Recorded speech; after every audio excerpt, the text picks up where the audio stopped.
They called you cold. Then they called you too intense. First, you didn't feel enough. Then you felt too much. You were distant, and then you were suffocating. You were hard to love, and then you loved in ways that were impossible to receive. You didn't open up enough, and then when you did, it was overwhelming.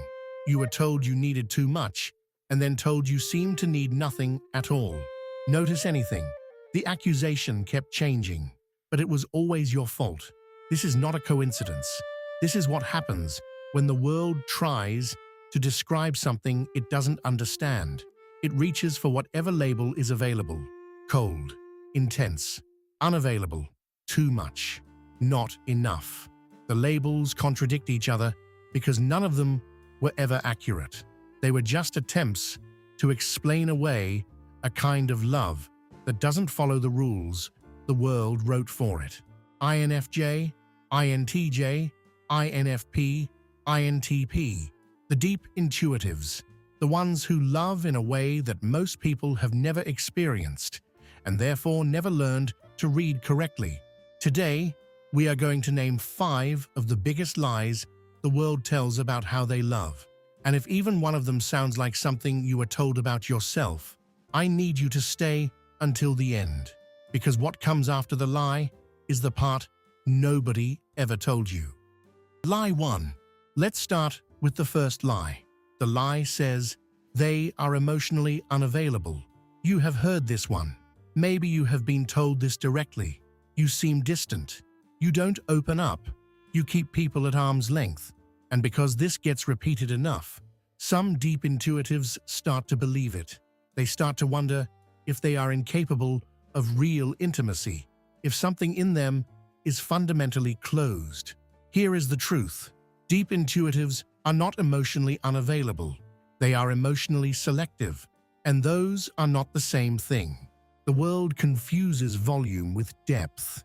It mistakes frequency of expression for capacity to feel, but a deep intuitive does not distribute their emotional world to everyone who asks for it. They protect it because they have learned, usually through real pain, that not everyone who wants access to your interior world deserves it. What looks like unavailability is actually discernment. What looks like distance is actually a standard. They are not closed.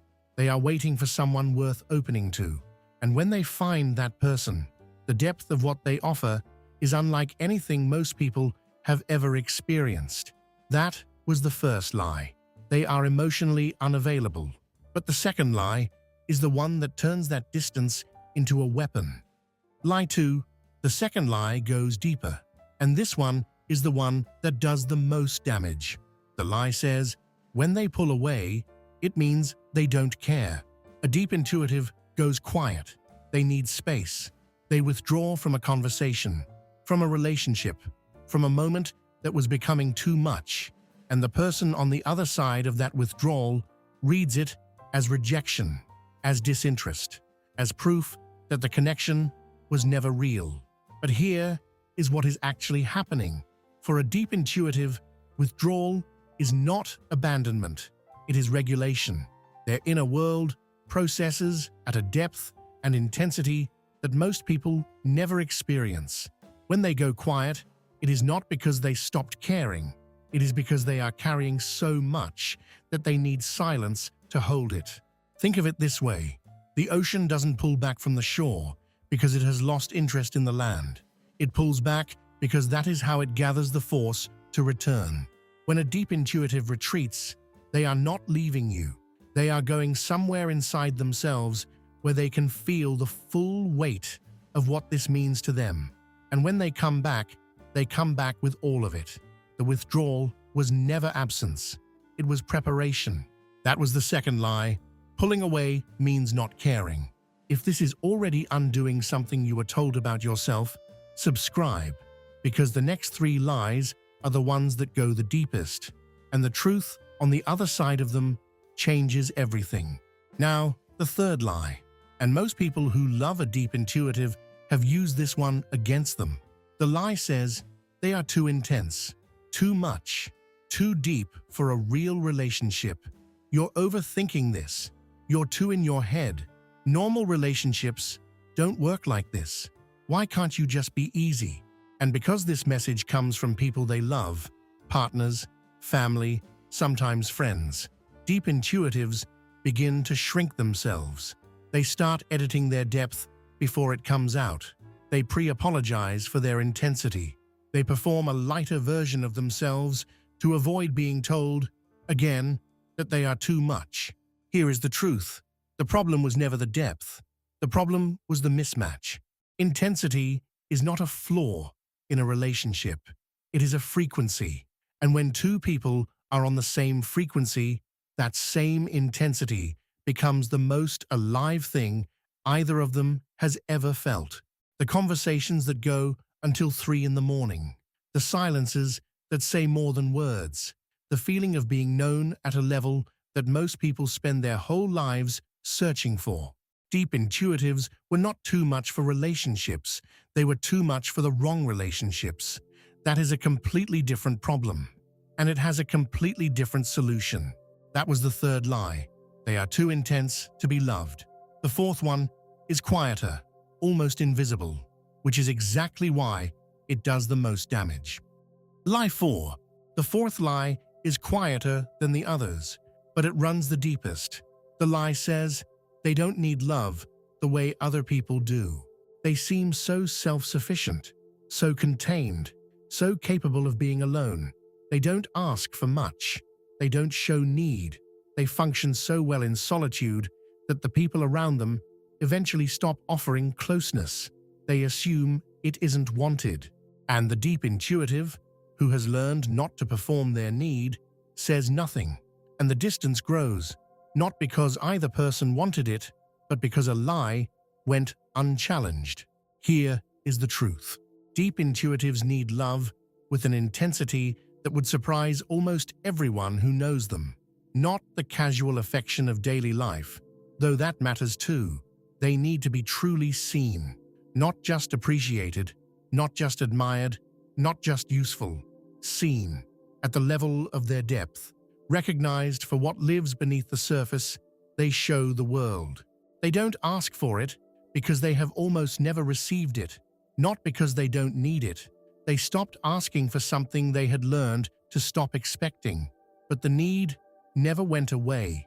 It just went underground, and it waits there, patient, quiet, and completely undiminished, for the person who finally looks deep enough to find it. That was the fourth lie. They don't need love like others do. And the fifth, the last one, is the one they eventually say to themselves. Lie 5, and the fifth lie, the one that perhaps hurts the most. The lie says, the way they love is a problem to be fixed. Too idealistic, too all or nothing, too unwilling to compromise on what they feel, too likely to end something that isn't working instead of learning to settle.